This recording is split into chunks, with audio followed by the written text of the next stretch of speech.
Victoria, Uzoigwe, Nenwe,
Ana doeze ozi momi aibu Ezinne Victoria Uzoigwe nini kasi aje nke ọma na ngrubetia na Nenwe ewe na asị ka ị na-esoro na Moko TV ya bara gị ebe ọ bụla ị nọ wee na-asị ka mkpụrụ obi mama zuru ike na ndokwa amen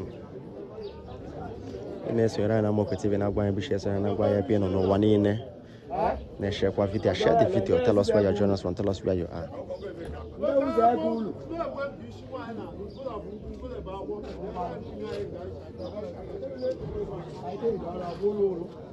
And tell us where you are joining us from, tell us where you are.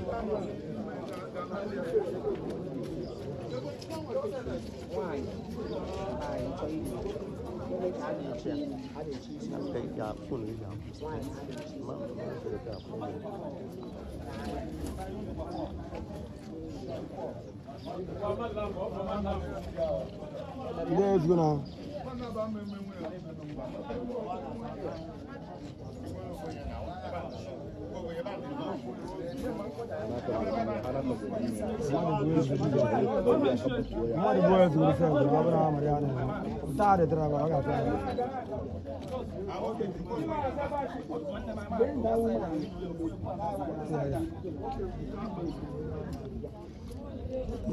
Mama, rest in peace. Amen.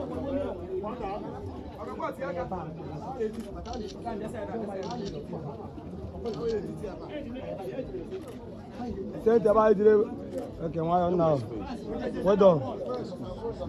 Okay, yeah. All right, yeah. No, I was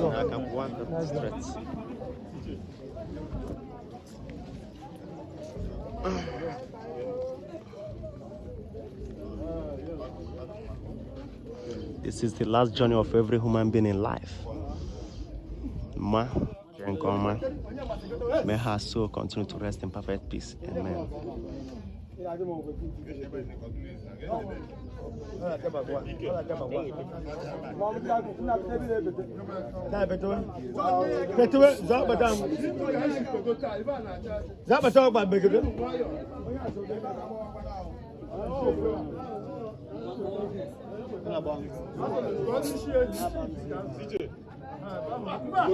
Tell us where you're joining us from. Tell us where you are.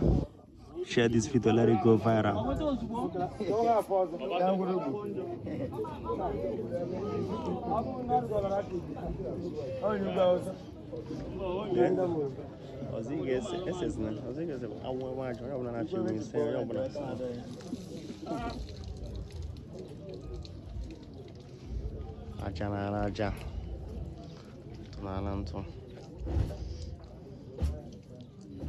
Amen.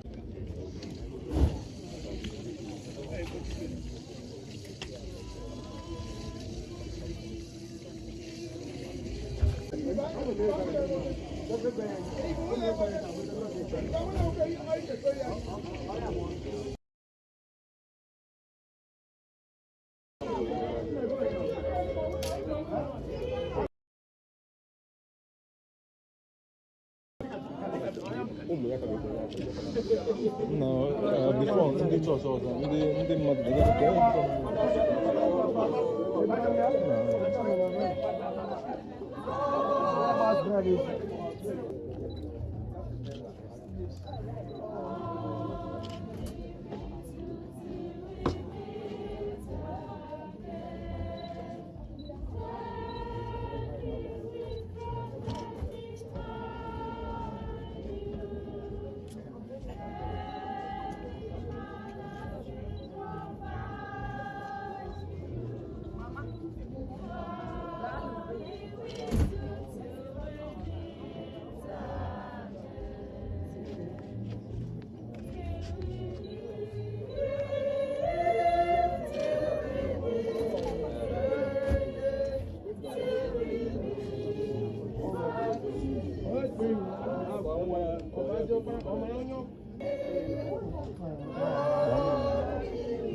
I get Jerusalem reception, so I got to life again. I got a bob.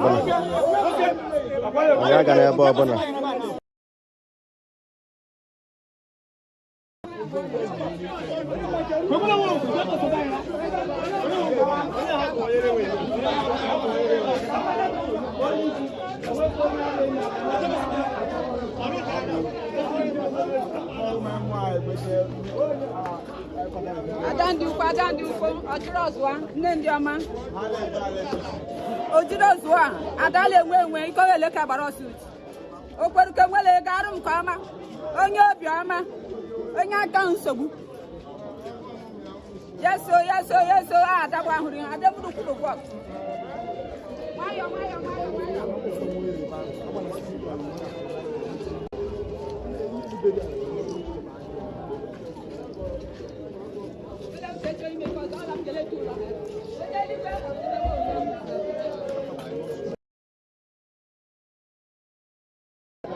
We'll be back again for reception. Thank you for joining us. Continue to share this video. Continue to like